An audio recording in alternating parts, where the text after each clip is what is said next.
Hi guys, welcome to Code Bashers. Today's question is find the difference. In this question, we are given two strings s and t, which consist of only lowercase letters. String t is generated by random shuffling string s and then add one more letter at the random position. Find the letter that was added in t. This question means that we are given two strings s and t. T will contain all the letters of s in the shuffled manner and plus one extra character. Like in this example, s is given as abcd and t is given as abcde. In this case, t contains all the letters which are present in s as well as one extra letter. We have to find that extra letter and return it. So in this case, the extra letter is e. S is abcd and t is abcde. So the extra letter is e. Now let's see the approach of this question. Now this question can be done in three approaches. I will discuss all the three approaches. The first approach is hash map approach. What we will do, first we will store the frequency of each character of s in a hash map. That is, consider this string. S is DABCA and T is AABCDA. T will contain all the letters of S in the shuffled manner plus one extra character. We have to find that character only. So what we will do in hash map approach, first we will store the frequency of each character of S in hash map. That is, our S is this. We have maintained a hash map in which key is character and value is integer. It will store the frequency of characters. So we can see that in S, A is occurring two times. Sorry, it is 2. A is occurring two times. B is occurring one time. C is occurring one time and D is also occurring one time. Here D is not written. Here, wait. D is also occurring one time. So now once we have made the hash map, now what we will do, we will iterate through a string t, that is the bigger string. At each index we will find whether it is present in hash map or not. If present, whether its frequency is greater than 0 or not. That is, let's see the code. Now we have already made a hash map of this frequency. Now we will iterate through our t string, which contains one letter extra. Now at every index we will check whether that particular character in t is present in s or not, means present in hash map or not. If it is not present, then we have found that character and we will return t of I when that character is not present. And if that character is present in the hash map, then we will check whether the frequency of that character is greater than 0 or not. If it is equivalent to 0, we will return that character only. Like in this example, we can see that here we have formed the hash map using the S string. So it contains two A's. But in T we can see that there are three A's present. So what we have checked? We have checked whether A is present in the hash map or not. Yes, A is present. We know that there are two values of A which are present. But whether the frequency of A is double equivalent to 0, that is, when we are running through our loop, when first A will come in T, then it will decrease the frequency of A from 2 to 1. When another A occurs, this step will reduce the frequency of A from 1 to 0. Now when the third A occurs in the hash map, in the T string, then the A will be present in the hash map, but its frequency will be equivalent to 0. So therefore our answer in this case will be A, so we will return t of I. So these two are the conditions which we have to follow. First we have to check whether the particular character is present in the hash map or not. If it is not present, then that is the character only. Now we will check whether the character is present in the hash map and its frequency is greater than 0 or not. If it is not greater than 0, then we will return that character only. Like in this case, there were 3 A's present in T and 2 A's in S. So therefore one A was extra in T. So this was the whole hash map approach. Now let's understand the time complexity. The time complexity of this approach is O of n. That is the length of the string.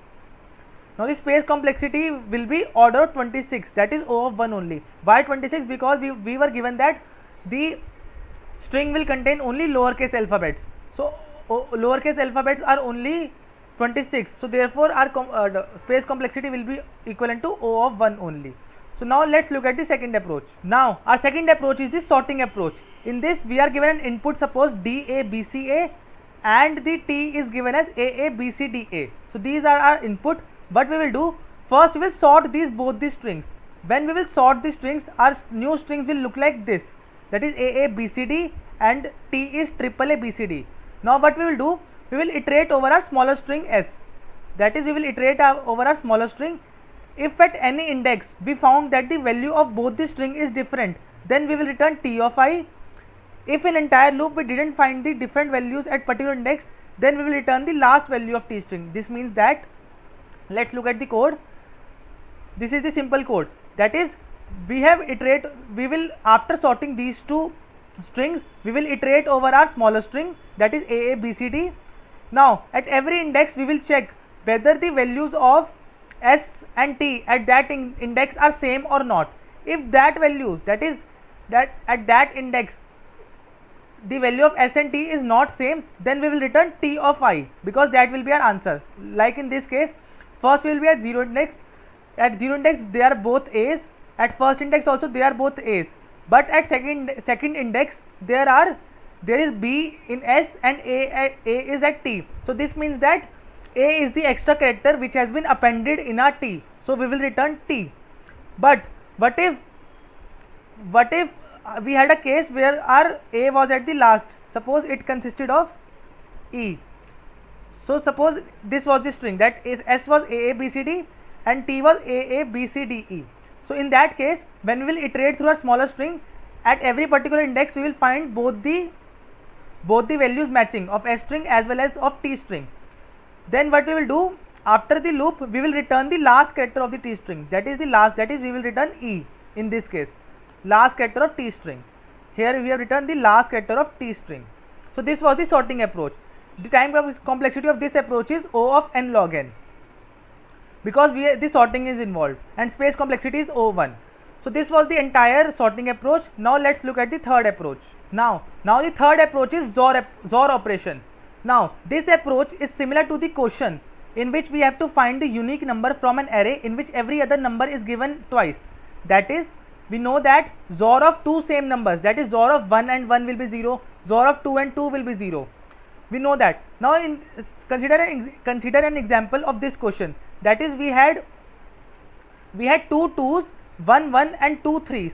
We have to find the unique number from it, which is only occurring once. So what we have done in that question, that we have taken the XOR of all the numbers, and here 2 and 2 XOR became 0, 0 and 1 XOR would have become 1, and 1 XOR with 3 and 3, that is 3 and 3 XOR is 0, and 1 XOR with 0 is 1. So answer would have been 1. That is, doing XOR of every element, the XOR of two elements being same, the answer is 0. So in this question is similar to this type of question, but we are given that T contains all the letters that are present in S as well as one extra character. So what can we do? We can take a variable x and XOR it with every character of S and T. That is, we will first XOR it with D, then A, then B, then C, then A of that variable. Now we will XOR that variable with our T. So what will happen? Like when we will XOR it with A, it will cancel out one of the two A's. That is, suppose this A is cancelled after XORing with this.